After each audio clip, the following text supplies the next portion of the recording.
Hello, I'm Ross from Britain's Hidden History, and today I want to give you an introduction to the fascinating world of star mounds.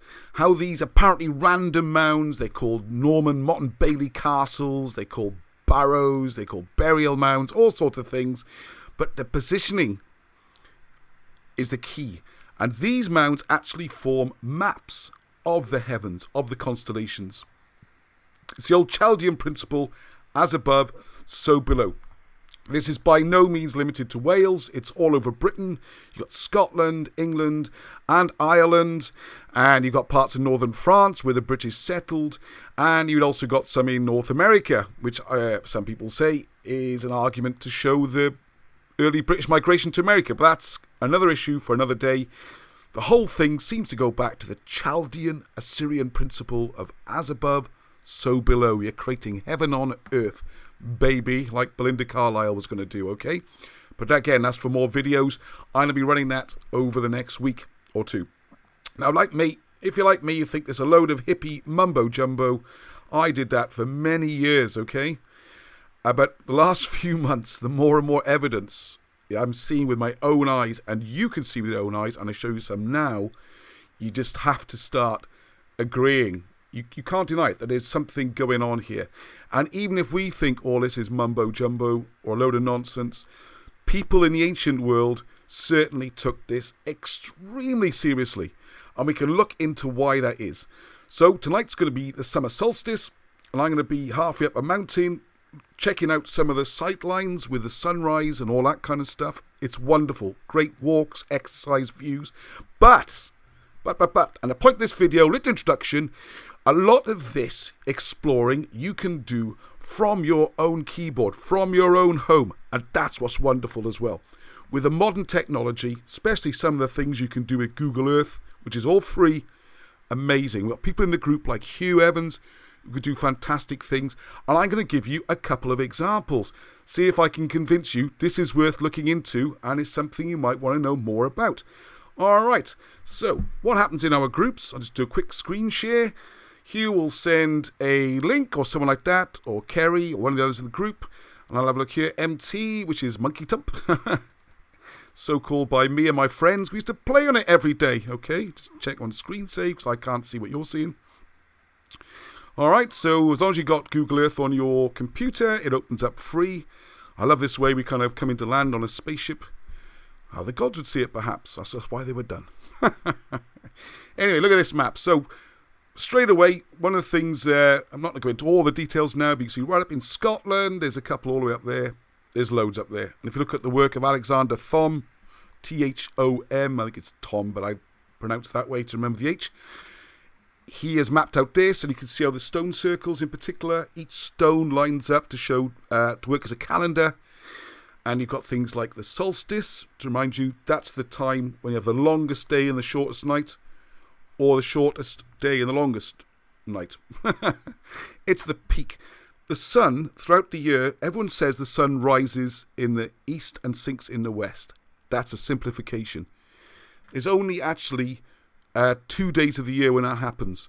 One is the equinox in the autumn, and the other is the equinox in the spring. And that's when the day is cut exactly in two. You've got 12 hours of day, 12 hours of night.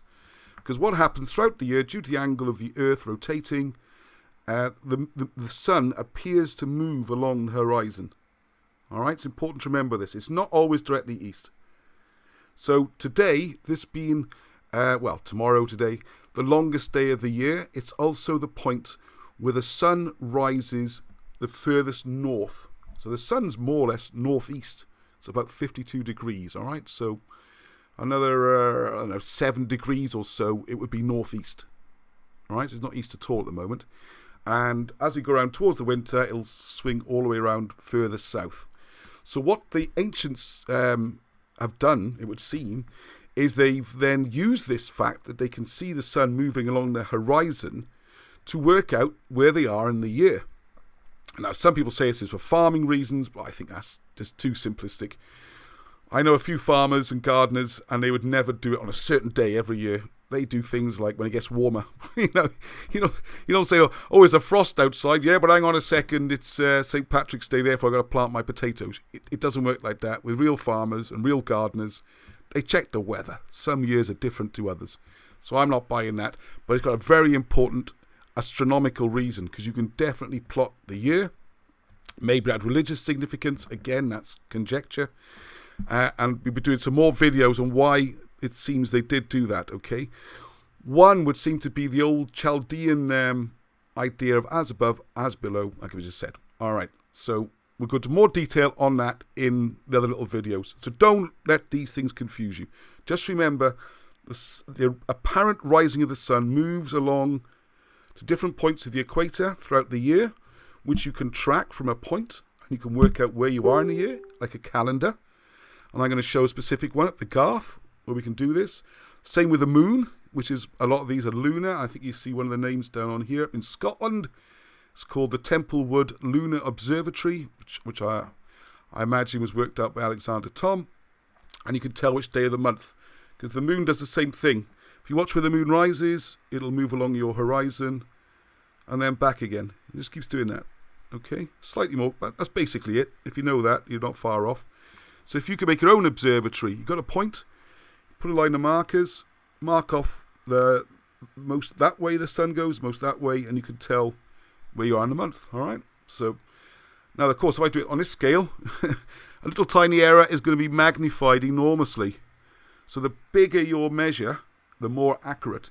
So if you can put one point here and another point 20, 30 miles away, even if that one 30 miles away is 100 yards out, it's not going to make a lot of difference. You're still getting a very accurate reading. And that's the kind of thing that's looking for. And I'll show you some freaky stuff in a minute, some really cool stuff. All right, so here we go. This is the example I would probably know the best, because it's the one I can see out the window in my bedroom every morning. Just to remind me to get on and do this, Ross. This is really important, okay? So what we have here, let's go in. We're zooming in. This is, I'm about here, and the Garth is there up on the hill. And it might not be obvious at first, but this seems to be the belt of Orion. Because, well, I'll show you some pictures of Orion Constellation in a second to show exactly what we mean, all right? This is actually upside down, effectively. So I'm going to whip it around and put north. I don't know why it faces certain directions, all right? That's for another question, another day, other people to answer. Whoop. Let's get it roughly up the way up I would look at it, which is about there. Whoop. There's a slight lag when I have the screen sharing on, so things are not quite as easy as they normally are. Anyway, okay, so here we are.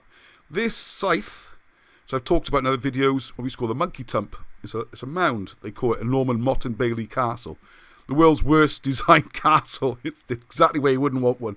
It's got slopes around it. Anyway, wrong size, everything. But anyway, actually you can see on here, it seems much more likely it's a star mound, okay? So if we look there quickly, there we go, that's better. So there's the belt. I'm moving slightly. This is the sort of feet, if you like. And they got names as well, South, Scythe, Regal. If you go on my videos the other day, I went and found this one. Well, I didn't find it. Alan Wilson and Blackett found it years ago in their book, Ark of the Covenant, Discovery of the Ark. So there's the three up on there. Actually, it's these three. These three here. This, I believe, might be the trig point. All right, so this is a viewing point. We'll come into that another time, but it's like a solar temple. You stand there, you view through these, and everything lines up. I'll show you some freaky graphics in a minute, right? So there we have then, this is like the elbow of the archer, and here we go up to where the bow is, and undoubtedly there were more smaller mounds that have been ploughed away. We found some of them, most of the big ones you can find, the little ones, there's traces and clues. So this is the outline, and just to show you what I mean, hang on a second. I am now we're going to jump on to good old Wikipedia. And here we are, Orion Constellation, okay. I'm just going to zoom on that. We're going to zoom in. And you will see, this is a star map. This is a map of the actual sky, all right. This is what it looks like, okay. There's your three, that's the belt that we're saying is on the Garth. There's Scythe, my monkey tump. There's the other foot, that's Regal up in Upper Church Village. And here's the other stars, right? The bow, and you can see the pattern is the same pattern that we saw on the ones just now, okay? On the map. Now, what's also is I really want to make a note here. This Canis Major, or Canis, depending on pronunciation, excuse me. Dog star, Sirius, brightest star in the sky, okay. This, see if this ties in. Come on, let me out of this. Alright, so what we'll do now, we'll put Canis Major. As you can see, there's this lag, some screen sharing, so bear with me. We'll do the Canis. Come on. Right. Canis Major. Now, first of all, note where it is, okay? Note where it is. And I'm just going to jump straight back quickly to this one. Because where we are here, the other day I did a video, because I'm quite new to this as well, and you can explore and discover with me, saying there's a mound here, which I thought was the foot of Orion. And this was the belt, or the sword, which we'll come on to. Another video showing the sword. And there's actually a sword cut into the scenery. It's mind-blowing. But actually this would, if you looked at that last map, that would seem to fit in with Polaris. And, so then we look at this. See, so there's the belt of Orion up there. Okay, Monkey Tump, Regis. And over here, which if you look at the map of South Wales, it starts to get a bit crazy. That's where St. Gennydd is, and that's where you find the triple stone, Polaris stone. And that takes you over to where, according to the Mabinogi, which is an explanation of the astronomy, not a children's story, it's disguised as children's stories, you can go and see the 3 stones there representing the pole star. And then we're plotting all of these. Now you can see why it starts to get really exciting, because all over Wales is seeing these, okay? There's a massive star map, so that'll be there, and St. Gennydd is roughly, hang on, zoom in, is he going to come up? Oh, there we are, bang on cue. There's St. Gennydd, alright, and up on the common, Gethley Gay Common up here, is where you'll find Polaris, okay? Now, I'm going to show you one more thing on here. Now, I'm doing this the crude way. I know Hugh's going to tell me off. You do have to close it and do all this every time. But one thing I'm going to show is, show you how exciting some of this can be, okay? So you got that shape of Orion in your head now, okay? Remember the layouts? Here we go. We're zooming in again on our spaceship. Donk, donk, donk, donk, donk. I'm going to go right in. Crashing into the ground. Stop, put the brakes on. Because what we're going to do now is the Monkey Tump. That's where I am right now, looking up at this and across to, if I was to look over there, is the hill. We'd see not the pole star, but the one before it, but there. Then over to there, we're looking towards the Orion thing. But what clever things people like Hugh can do is there is a viewing point to get an idea, because there's some strange things about the Garth. Whatever day of the year, it will always show you where Polaris is. Orion, very important for cultural reasons we go into. So watch this. So I click on there. With the magic of technology, this gives you an idea. If you're using it as an observatory, this is the equinox, the day when the day and the night's the same, all right? We're looking through the observatory. There's the sunrise, and hey ho, look at this. Here's Orion. And because they always rise as well. Now, if you notice, he's fallen over a bit. Well, over time, we have a progression. It takes about roughly 27,000 years to go through all the star signs, which is why we have eras and epochs. You know, Age of Aquarius, Pisces, going back. What was before Pisces? Off the top of my head, Taurus, wasn't it? Yep, Taurus, Aries, sorry. The Lamb, Taurus, the Bull. And you find all these words you've heard and probably thought about, like Jesus, the fish, era of Pisces, 2,000 years. And then before that, you got the Lamb, Aries. Before that, the Bull.